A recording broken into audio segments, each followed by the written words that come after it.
Happy Wednesday, everyone. Today we're going to talk about something called a concentration cell. And so here you can see an example of a concentration cell. And you may look at it and be like, well, that's weird. Because if you look at it, you'll notice that we have basically the same thing at the anode and the cathode, right? And so let's say that this was the case and I was looking at this and I set up um, copper at my anode and copper at my cathode, and I stuck this thing um, in a solution that contained 1 molar copper ion. So we're in our standard state, as we can see. And if I do this and you were like, okay, well, if I say, okay, let me do this, and I say E naught cell is going to be equal to the E of the cathode minus E of the anode, well, you would be right in saying, well, the standard electric potential would be the same. And so because of that, my E naught cell is just quite simply going to be 0, right? And so if I looked at here, this would be 0.00, and that would be the case that we set it up like this, there would be no point of it because this particular cell would already be at equilibrium because the E cathode minus E anode is the same. But what we'll see is that something really interesting happens. And if we should happen to take and just change the concentration of one of those things, right? And so in this thing, we change the concentration to 0.010 molar, and here we change the concentration to 2.0 molar. And you're like, okay, well, what's going to happen now? Why is that any different? Well, now we're in non-standard conditions. And what we'll notice here is that as soon as we start to do this, we'll notice that electrons will actually start to flow. And what we'll see is that the electrons will actually flow from this area of low concentration up and over to this area of high concentration. So we're going to get that flow of electrons there. And the reason why is, remember, in this particular case, these would be making my Cu2 plus, and then my Cu2 plus that's over here would be going down. So this concentration would be going up, this concentration would be going down. And so what would happen is those would continue to go up and go down until these two concentrations in either cell would equal one another, right? And at that point in time, then we would then be at equilibrium again because E cell would equal to 0. So because the electrons are going to be flowing from that low concentration to that high concentration, this over here is my anode and this over here is my cathode. So in a concentration cell, and this is what this is a concentration cell, right?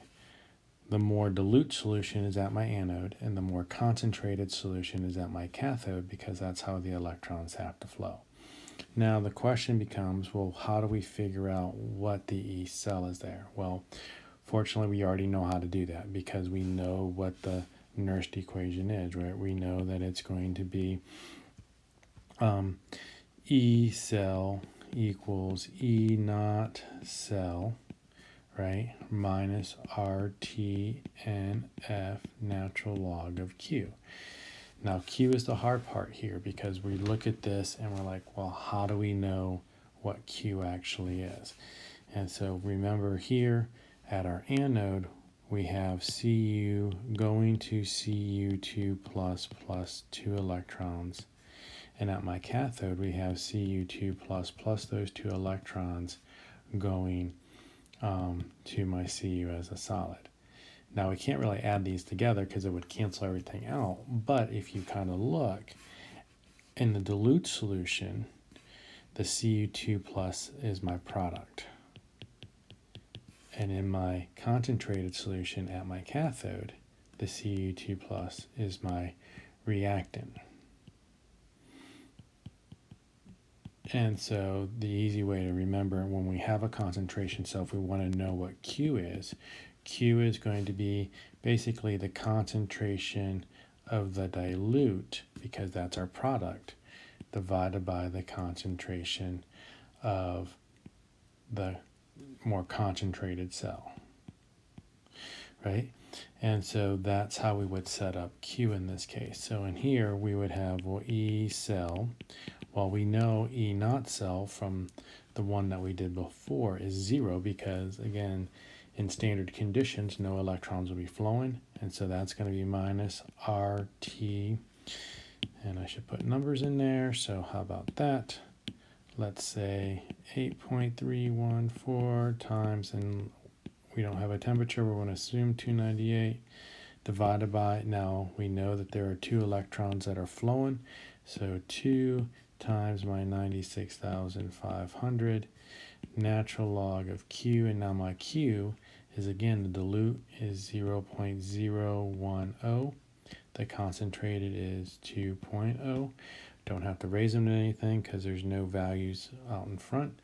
And so now we can go ahead and solve for this. And so in my rush to get this going, I actually didn't solve this. So let me do that quickly.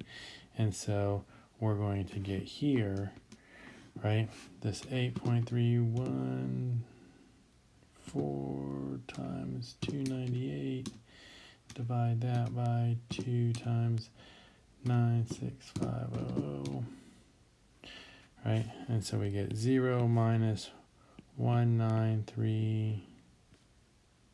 That's not right, is it? That's better. We get, this is 0.0128 natural log of that, and so that's going to be really times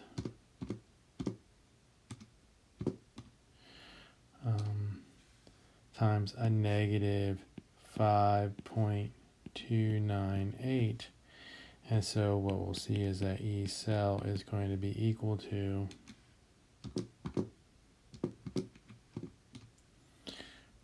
0.0678 volts.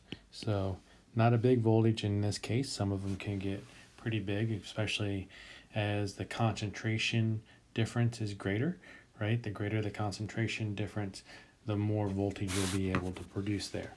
And so this is what a concentration cell is all about, how we can use Nernst equation. Remember, in a concentration cell, E naught cell will be 0, like we talked about before.